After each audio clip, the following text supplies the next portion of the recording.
كل يريد مطلبه والقصد والمقصد،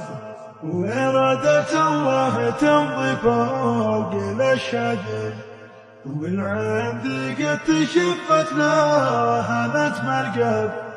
ويش المرض والكراهية والأحقاد،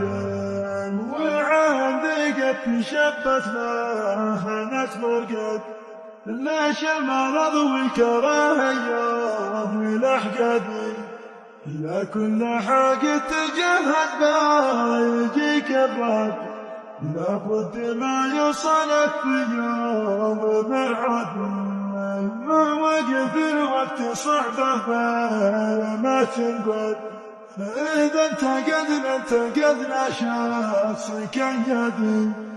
تجارب الوقت تكشف كل قلب اسود، تفضح مكان الرضا والناس نجد،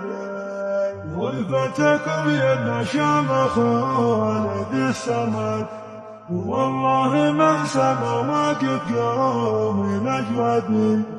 وخبت البعض ما هزت ولا تعود، ولا تأثر على إنسان معتدل، أعوذ بالله من صاحب غدر وجحد، ذي كان بالأمس متخفى رجع بدي،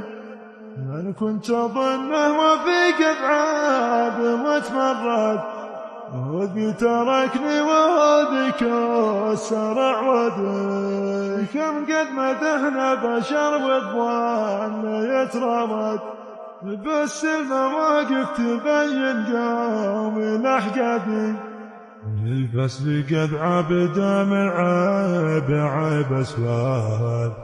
والعياذ ما يقطع به الزدي، ربي حماني من اضراري والبلا وابعاد عني شرار الحياة والناس مؤبدي،